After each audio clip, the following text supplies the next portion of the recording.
ዶክተር ሜሮን አሳምነው እባላለሁ በቅዱስ ጳውሎስ ሆስፒታል ሚሊኒየም ሜዲካል ኮሌጅ ውስጥ በማህፀንና ጽንስ ትምህርት ክፍል በረዳት ፕሮፌሰርነት አገለግላለሁ። ጤናማ እናትነት ማለት አንዲት እናት በሷም ሆነ በጽንሱ ወይንም በልጇ ላይ ምንም አይነት ጉዳት ሳይደርስ እርግዝናንና የወሊድን ወቅት ወይንም ሂደት ማሳለፍ መቻሏ ነው። በዋናነት አራት ፒላሮች ወይንም አራት መርሆች ናቸው የጤናማ እናትነት መርህ የምንላቸው።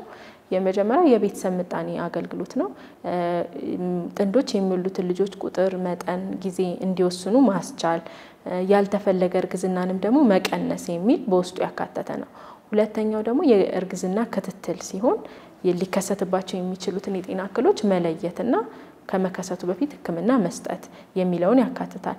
በሶስተኛ ደረጃ የተቀመጠው ፒላር ደግሞ ጤናማና ንጽህናውና ደህንነቱ የተጠበቀ የወሊድ አገልግሎት ነው የሚለው። ስለዚህ ሁሉም እናቶች የጤና ተቋማት ውስጥ እንዲወልዱ የሚወልዱባቸው የጤና ተቋማቶች ደግሞ በመሳሪያ ደረጃ በባለሙያም ደረጃ የተደራጁ እንዲሆኑ እና ሴፍቲያቸው የተጠበቀ እንዲሆን ማለት ነው።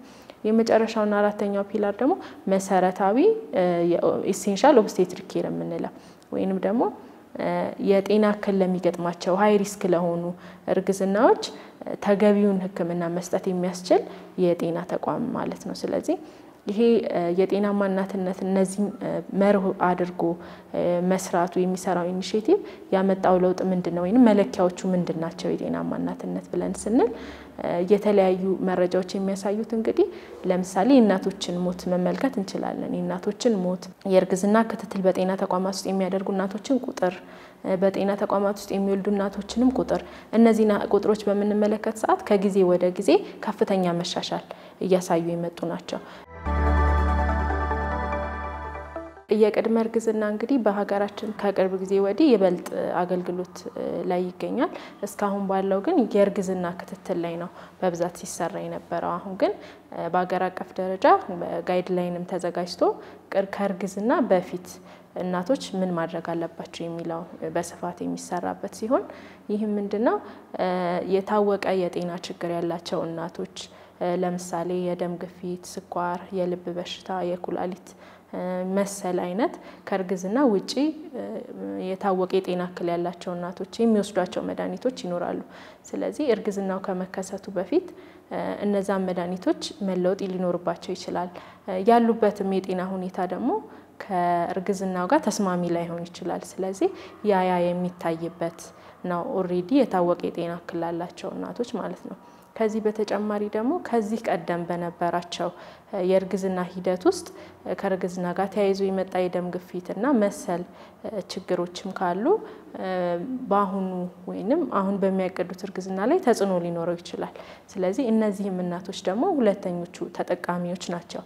ከዛ ውጪ ግን ምንም አይነት የሚታወቅ የጤና ችግር ባይኖርም ማንኛውም እናት ለመጀመሪያ ጊዜ ለማርገዝ ያቀደች እናት ብትሆን የቅድመ እርግዝና ክትትል ማድረጉ የሚጠቅመው ያለችበትን የጤና ስታተስ ወይም የጤና ሁኔታ እንዳጠቃላይ ለማወቅ ይጠቅማል። በዋናነት በውስጡ የሚይዛቸው ኢንተርቬንሽኖች አንደኛ የምክር አገልግሎት ነው። ሁለተኛ ደግሞ የተለያዩ ምርመራዎች ይደረጋሉ። ከዛ በዛ ውጤት መሰረት ደግሞ የትኛው የጤና ተቋም ላይ መከታተል እንዳለባት፣ ምን መድኃኒቶች መጀመር እንዳለባት በዛው አገልግሎት የሕክምና አገልግሎት ታገኛለች ማለት ነው። ስለዚህ የምክር አገልግሎት ስንል አመጋገብን፣ ስነ አመጋገብን ይመለከታል። ጤናማ የሆነ የሰውነት ክብደት፣ መውሰድ ያለባት ክትባቶች ለተለያዩ ተላላፊ በሽታዎች እንዲሁም ደግሞ በስክሪን በማድረግ የሚገኙ የጤና እክሎችም ሊኖሩ ይችላሉ። እሷ ላይ ምልክት የማያሳዩ የማታውቃቸው በምርመራ የሚገኙ ማለት ነው። ስለዚህ እነዚህን ሁላ ምርመራ እና ክትትል በማድረግ የተሳካ እርግዝና ውጤታማ እርግዝና እንዲሆን ማስቻል ነው። ከዚህ በተጨማሪም ደግሞ ሰፕሊመንቶች የምንላቸው የተለያዩ እርግዝናውን የሚያግዙ የጽንሱ ላይ አፈጣጠር ችግርን የሚከላከሉ ልክ እንደ ፎሊክ አሲድ እንደ ምሳሌ ማንሳት ይችላል። ሌሎችም ተመሳሳይ ሰፕሊመንቶችን እና ሌሎች አጋዥ መድኃኒቶችንም የሚሰጡበት ነው። ስለዚህ እንዳጠቃላይ ይሄኛው ጥቅሙ ምንድነው ብለን ካሰብን አንደኛ በእርግዝና ወቅት እናቲቱ ላይ ሊመጡ የሚችሉ የጤና እክሎችን ቀድሞ መለየትና ማከም በጽንሱም ላይ ሊፈጠሩ የሚችሉ ያፈጣጠርና መሰል ችግሮችን መከላከል እንዳይፈጠሩ መከላከል የታወቁ የጤና ችግሮች ያሉባቸውን እናቶች ደግሞ ያ የጤና እክል ተጽዕኖ እንዳያመጣ እርግዝናው ላይ ወይንም እርግዝና ላይ የሚኖረውን ተጽዕኖ ለመቀነስ የሚያስችለን ነው ማለት ነው። በእርግዝና ወቅት የሚደረገው የእርግዝና ክትትል ደግሞ እርግዝና ከታወቀ በኋላ ማለት ነው። ይህ ደግሞ ራሱን የቻሉ በውስጡ ራሱን የቻለ የሚያቅፋቸው ነገሮች አሉ። በተመሳሳይ የሚሰሩ ስክሪኒንግ ወይንም ምርመራዎች አሉ። ለምሳሌ የደም አይነት፣ የኤችአይቪ ምርመራ፣ የጉበት ቫይረስ መሰል ምርመራዎች ይደረጋሉ። ከዛ በተጨማሪ ቅድም እንደጠቀስኩት እርግዝና ላይም የምንሰጣቸው እንክብሎች እርግዝናውን የሚያግዙ ለጽንሱ ጤናማ እድገት አስተዋጽኦ ያላቸው ልክ እንደ ፎሊክ አሲድ፣ አይረን፣ የቴታነስ ክትባት መሰል የጤና ማጎልበቻ ውስጥ ለእናቲቱና ለጽንሱ ጤናማ እድገት የሚረዱንን የጤና ማጎልበት አገልግሎቶችም እንሰጣለን። ከዛ ባሻገር ደግሞ በእርግዝናው ሂደት ውስጥ ሊከሰቱ የሚችሉ የጤና እክሎች አሉ። ከእርግዝናው ጋር ተያይዞ የሚመጣ የደም ግፊት፣ የስኳር በሽታ መሰል ችግሮችን ደግሞ ቀደም ብሎ በማወቅ ቀደም ብሎ በመለየት ተገቢውን ሕክምና እንድታገኝ ማስቻል ነው። ከዚህም ባሻገር ደግሞ ለእናቶችም የግንዛቤ ማስጨበጫ ይሰጣቸዋል። የእርግዝና የአደጋ ጊዜ ምልክቶች ምን እንደሆኑ፣ ምን ምልክቶች በምታይ ሰዓት የት መሄድ እንዳለባት ከዛም ባሻገር ደግሞ ስለ ወሊድም እቅድ የሚታወጣበት ጊዜ ነው። የትኛው የጤና ተቋም እንደምትወልድ በምትወልድ ሰዓት ምን መጠበቅ እንዳለባት ይህንን ሁሉ የሚያሳውቅ ይሆናል ማለት ነው። ከዚህ ባሻገርም ደግሞ ስለ ቤተሰብ ምጣኔ አገልግሎትም የምክር አገልግሎት ታገኝበታለች። ከወለደች በኋላ የትኛውን የእርግዝና መከላከያ ከሷ ጋር የሚስማማው የትኛው እንደሆነ እና መሰል የሕክምና ምክሮችንም የምታገኝበት ነው። በወሊድ ወቅት በዋናነት ሁሉም እናቶች በጤና ተቋማት ውስጥ መውለድ አለባቸው። ይህም ማለት ምንድነው? በጤና ተቋማት ውስጥ በሰለጠነና ክህሎቱ ባለው የጤና ባለሙያ ታግዘው እንዲወልዱ መቻል አለበት። ከዚህም ባሻገር ደግሞ እናቶች በምጥ ሰዓት የሕክምና ቦታ የሚደርሱበትን ሚንስ መመቻቸት አለበት። ያ ማለት በዙሪያቸው ካለው በቤት ውስጥ ካሉ የነሱ የቤተሰብ አባላትን ጭምር ማን አብሯት እንደሚያግዛት ምጥ በሚያጋጥማት ሰዓት በምን አይነት ትራንስፖርት እዛ ጤና ተቋም እንደምትደርስ ይሄንን ሁላ ምጥ ከመከሰቱ በፊት ማመቻቸት ያስፈልጋል ማለት ነው። ስለዚህ በምጥ ሂደትም ጊዜ ደግሞ በጤና ተቋማት ውስጥ መውለድ ከምጥ ጋር ተያይዞ ሊመጡ የሚችሉ የጤና ጉዳቶችን ለመቀነስ ይረዳል። ከወለደችም በኋላ ደግሞ የሚደረግ ክትትል ይኖራል። ስለዚህ ያንንም ያማከለ ሁሉን አቀፍ የሆነ አገልግሎት ይሰጣል ማለት ነው። ክትትል ባለማድረግ የእርግዝና ቅድመ እርግዝና ወይንም በወሊድ ሰዓት በጤና ተቋማት ውስጥ አለመውለድ የሚያስከትለው በጣም ብዙ ችግሮች ይኖራሉ። ያም ግን በቀጥታም በተዘዋዋሪ የእናቶች ሞት ላይ የሚያመጣው ተጽዕኖ ይኖራል። ለምሳሌ በጽንሱ ላይ ሊከሰቱ የሚችሉ የጤና ያፈጣጠር ችግሮች ሊኖሩ ይችላሉ። ያንን በክትትል ነው ማወቅ የሚቻለው። በክትትል ቀደም ብሎ ማወቅና ተገቢውን ሕክምና ማግኘት ስትችል ክትትል የማይኖራት እናት የጽንሷ ሂደት ምን ላይ እንዳለ ለማወቅ አትችልም። ከዛ በተጨማሪም ደግሞ በራሷ ላይ በእናቲቱ ላይ ከእርግዝና ጋር ተያይዞ የሚመጡ ለምሳሌ የደም ግፊት እንደምሳሌ ማንሳት እንችላለን። አንድ ክትትል የማይኖራት እናት የደም ግፊቷን የመለካት እድል አይኖራትም ማለት ነው። ስለዚህ ያ ደም ግፊት ካልተከታተለችው ካልተለካ ደግሞ የመጨረሻ ደረጃው ላይ ሲደርስ ምልክቶቹን ይዞ ነው የሚመጣው ማለት ነው። ስለዚህ ያ ደግሞ እናቲቱም ጽንሱም ላይ ጉዳት ሊያስከትል ይችላል። ስለዚህ የሚመጡት የጤና ችግሮችን ከመከሰታቸው በፊት በክትትል መለየት ይቻላል። ስለዚህ እነዛን ማስቀረት እንችላለን ማለት ነው። የአፈጣጠር ችግር ብለን ይጠቀለልናቸው ያው በእንግሊዘኛው ቀጥታ ወደ አማርኛ ለማምጣት የተወሰነ ትርጉሙን ሊያዛባ ይችላል። ነገር ግን ምንድነው በተለያዩ ምክንያቶች የተለያዩ መንስኤዎች ሊኖሯቸው ይችላሉ። ምክንያታቸው የማይታወቅም ይሄ ነው ተብሎ መንስኤያቸው የማይለይም ሊኖር ይችላል። በአብዛኛው ግን በእርግዝና ሰዓት ከተወሰዱ መድኃኒቶች ጋር ተያይዞ ሊሆን ይችላል። እናትየው ከነበራት የተለያዩ ኤክስፖዠሮች ጋር ለምሳሌ ጨረር ሊሆን ይችላል፣ የመሳሰሉት የተለያዩ ንጥረ ነገሮች እጥረትም ሊሆን ይችላል እናቲቱ የተጋለጠችባቸው ተላላፊ በሽታዎችም እናቲቱ ላይ የነበረው ወደ ልጅ መተላለፍ ምክንያት ስለዚህ እነዚህ የተወሰኑ ምክንያት የምንላቸው ናቸው ስለዚህ በአንድም በሌላም ምክንያት የጽንሱ ወሳኝ የሆነ የእድገት ወቅት እስከ የመጀመሪያው 3 ወራት ናቸው ስለዚህ በእነዛ 3 ወራት የጽንሱ የተለያዩ አካላት በሚፈጠሩ ሰዓት እነዚህ መንስኤዎች እንደ ምክንያት በሚሆኑ ጊዜ እንዳነሳሽው የተለያዩ አካላት ከጭንቅላት ጀምረን ከአንጎልና ህብለ ሰረሰር ጀምሮ እስከ ልብ ብሎም ሳምባ የመተንፈሻ አካላት የሽንት ቱቦ ኩላሊት ስለዚህ የትኛውም የዋና የምንላቸው ኦርጋኖች ላይ ሊከሰቱ የሚችሉ ዲፌክቶች ናቸው ስለዚህ እነዚህን ነው ጠቅልል አድርገን ያፈጣጠር ችግር የምንላቸው ማለት ነው የቅድመ እርግዝና የምክር አገልግሎትና ክትትል ላይ አንዱ አካል የሆነው ሰብስታንስ ወይንም ደግሞ እነዚህ ጎጂ አደንዛዥ እጾች ልንላቸው እንችላለን እነዚህም አልኮሆልን ሲጋራን የተለያዩ እጾችን ያካትታል ከዚህም ባሻገር ከልክ ያለፈም የካፊን መጠቀምም ካለ እሱም ተጽዕኖ ሊያመጣ ይችላል ስለዚህ አንድ የቅድመ እርግዝና ክትትል ላይ እነዚህ ነገሮች እናቲቱ እርግዝናው ከመፈጠሩ በፊት እንድታቆም እንደ ካፊን ያሉትን ደግሞ ሙሉ በሙሉ ማቆም ሳይሆን መጠኑን እንድትቀንስ እና ሪኮመንድ የሚደረገውን መጠን እንድትወስድ አንድ ይሄኛው ሰፖርት የሚሰጥበት ነው ከዚህም ባሻገር ደግሞ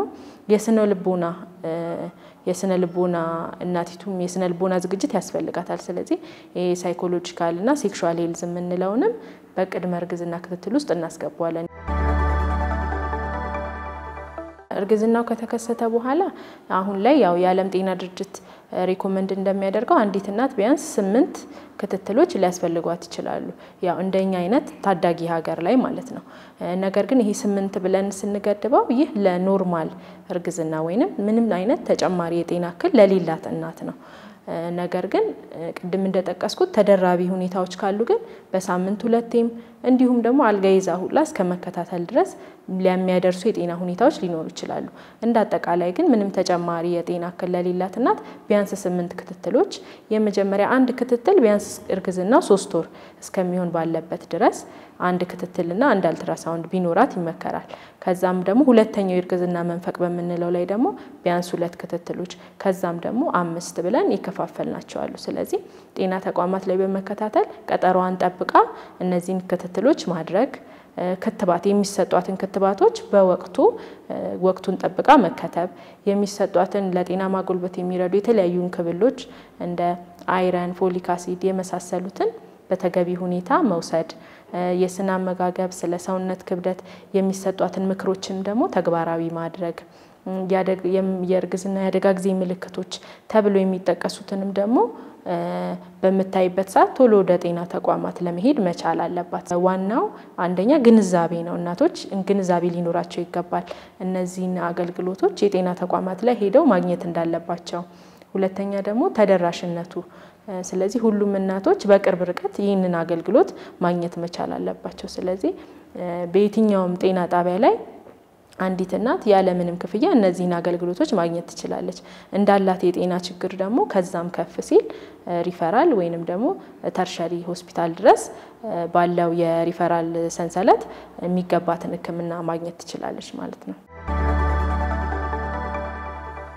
እንደ አጠቃላይ የሚጠቀሱ ያደጋ ጊዜ እርግዝና ምልክቶች የምንላቸው አንደኛ የደም መፍሰስ ሁለተኛ ፈሳሽ የእንሽርት ውሃ ፈሳሽ ማየት ሶስተኛ ከፍተኛ የሆነ ራስ ምታት እይታ መጋረድ ወይንም የአይን ብዥ ማለት ደረት አካባቢ ማቃጠል ወይንም በቀኝ የጡት ስር የውጋት ወይንም የማቃጠል ስሜት በዋናነት ያደጋ ጊዜ ምልክቶች ናቸው ከዚህ በተጨማሪ ደግሞ የልጅ እንቅስቃሴ መቀነስም የልጆችን እንቅስቃሴ የጽንሱን እንዲከታተሉ እንመክራቸዋለን በሚመጡበት ክትትል ወቅት ስለዚህ የሱን የልጅ እንቅስቃሴ መቀነስ እንዲሁም ደግሞ የምጥ ምልክቶችንም ስታይ ቶሎ ወደ ጤና ተቋም እንድትመጣ ይመከራል ከዚህ በተጨማሪ ደግሞ እናቲቱ እንዳላት የጤና እክል ደግሞ በተጨማሪ የሚነገሯት ለእያንዳንዱ ሰው የተለየ ደግሞ የሆነ ለእናቲቱ ለብቻ የሚነገራት ደግሞ ምልክቶች ሊኖሩ ይችላሉ ማለት ነው አመጋገብ ይሄ ባላንስ ዳይት ወይንም የተመጣጠነ የምንለውን በእርግዝና ላይ ተግባራዊ መሆን አለበት። ያ ማለት ከሁሉም ከእንስሳት ተዋጽኦም ከጥራጥሬና ፍራፍሬ ከአትክልት እነዚህ ኃይልና ሙቀት ሰጪ የምንላቸው የቅባት እህሎችን ከሁሉም ያማከለ እንዲሆን ነው የሚመከረው አመጋገብ። ነገር ግን በመጀመሪያዎቹ 3 ወራት እናቶች የሚገጥማቸው የማቅለሽለሽና የማስታወክ ስሜት በተደጋጋሚ በአብዛኞቹ እናቶች ላይ ይታያል። ያ የሚወስዱትን የምግብ ፍላጎት መጠናቸው ሊቀንስ ይችላል ወይንም ደግሞ በተገቢ ሁኔታ እንዳይወስዱ ሊያደርጋቸው ይችላል። ከዚህ ባሻገር ማቅለሽለሽና ማስታወክ ለሚያስቸግራቸው እናቶች በመጀመሪያ ደረጃ የሕክምና ቦታ መሄድ ይኖርባቸዋል። ሕክምና ቦታ ሄደው የሚሰሩ ምርመራዎች ይኖራሉ። ያሉበትን ስታተስ ማወቅ ያስፈልጋል። ከዛ ባሻገር አመጋገብ ላይ ግን ስንመከር እንደሌላው ጊዜ በቀን 3 ጊዜ እስከሚጠግቡ ድረስ ሙሉ እንዲበሉ ሳይሆን የምንመክራቸው የሚበሉበትን ሰዓት ወይንም ፈረቃ በማቀራረብ ትንሽ ትንሽ የሚወስዱትን ምግብ ደግሞ መጠን በመቀነስ እንዲመገቡ እናደርጋለን። ከዛ ባሻገር ደግሞ ቅባት የበዛባቸው ቅመማ ቅመም የበዛባቸውን ምግቦችም እንዲያስወግዱ ወደ ደረቅ ምግቦች እንዲያዘነብሉ ጣፋጭ ነገሮችና የታሸጉ ጣፋጭ መጠጦችንም እንዲቀንሱ እናደርጋለን። ከዚህ ባሻገር ደግሞ የተለያዩ ሽታዎችም እነዚህን እናቶችን የማቅለሽለሽ ስሜቱን ትሪገር ሊያረጉባቸው ይችላሉ። ስለዚህ ምግብ የማብሰል ሌላ የሚያግዛቸው ምግብ ማብሰል የሚችል ሰው ካለ ሌላ ሰው እንዲያበስል ማድረግ ነገሮች ሁኔታዎች የማይፈቅዱላቸው ከሆነና ራሳቸው የማብሰል ግዴታ ካለባቸው ደግሞ የሚያበስሉበት ክፍል በቂ የአየር ዝውውር እንዲኖረው በቤት ውስጥ ከሆነ አሊያም በረንዳ አካባቢ ላይ ወጣ ብሎ በቂ አየር ባለበት ሁኔታ ምግብ እንዲያበስሉ ምክንያቱም ያሽታው ራሱ አንድ ምክንያት ስለሚሆን ማለት ነው። ከዛ ውጪም ከፍተኛ ጠረን ሽታ ያላቸው እነዚህ እናቶች የማቅለሽለሽ ስሜቱን እንደሚያባብሱባቸው ይታወቃል። ስለዚህ እነዚህን ነገሮች እንዲያስወግዱ እንመክራለን። ከዚህም ባሻገር ደግሞ መድኃኒቶችም እንዲያግዟቸው የተለያዩ መድኃኒቶችም እንሰጣለን ማለት ነው። ከሰውነት ክብደት ጋር በተያያዘ መጀመሪያ አንዲት እናት ለክትትል ስትመጣ ወይንም በቅድመ እርግዝና ክትትል እድሉም ከነበራት ቢኤምአይ የምንለው ወይንም ደግሞ የእናቲቱ ክብደት ከቁመቷ ጋር ያለው ምን መሆን አለበት ምን ያህል ክብደት መጨመር አለባት በዚህ እርግዝና የሚለው የሚወሰደው እንደሷ የሰውነት ክብደት ነው። ልክ እንደ ቢኤምአያቸው ወይንም እንደ ሰውነት ክብደታቸው የምንመክረው የሰውነት ኪሎ መጠን ይኖራል። በመጡ ቁጥርም ክብደታቸውን ይለካሉ። ስለዚህ እንደ አላቸው የሰውነት ክብደት መጠን ሞር ዌት ጌን እንዲያደርጉ ከፈለገን ምን የእንስሳት ተዋጽኦች ላይ ሞር ትኩረት ሰጥተው እንዲመገቡ ክብደት እንዲቀንሱም ከፈለገን ደግሞ የሚወስዷቸውን የጣፋጭ ምግቦች ቅባት እንትኖች እንዲቀንሱ ይሄንን አንድ ክብደት መለካታችን ጥቅሙ ይሄንን ማከል በማድረግ ነው። ዋናው ነገር ከግንዛቤ ነው የሚጀምረው። ስለዚህ የእርግዝና መከላከያ አማራጮችን ማወቅ እናትን ብቻ ሳይሆን አሁን ብዙ ጊዜ እናቶች ላይ ነው ማስታወቂያዎችም የሚሰሩት የምክር አገልግሎቶችን ፎከስ የሚያደርጉት። ነገር ግን ወንዶችንም ያማከሉ መሆን አለባቸው። ያን ጊዜ ነው እንደ ማህበረሰብ ለውጥ ማምጣት የሚቻለው። ምክንያቱም ቀደም እንዳነሳሁት ውሳኔ ሰጭነቱ ላይ ሴቶች ብቻቸውን አይደለም የሚወስኑት ከትዳር አጋራቸው ጋር ነው። ስለዚህ ወንዶችን ያማከለ ግንዛቤ ማስጨበጫዎች በዋናነት ያስፈልጋሉ። አሁን ላይ ያሉት ዘመናዊ የእርግዝና መከላከያ የሚባሉት ወይንም ሞደርን ሜተድስ የምንላቸው ያው እርከን አላቸው። በጣም እጅግ በጣም አስተማማኝ እና አስተማማኝነታቸው ደግሞ ዝቅተኛ ተብሎ በአራት ይከፈላሉ ማለት ነው።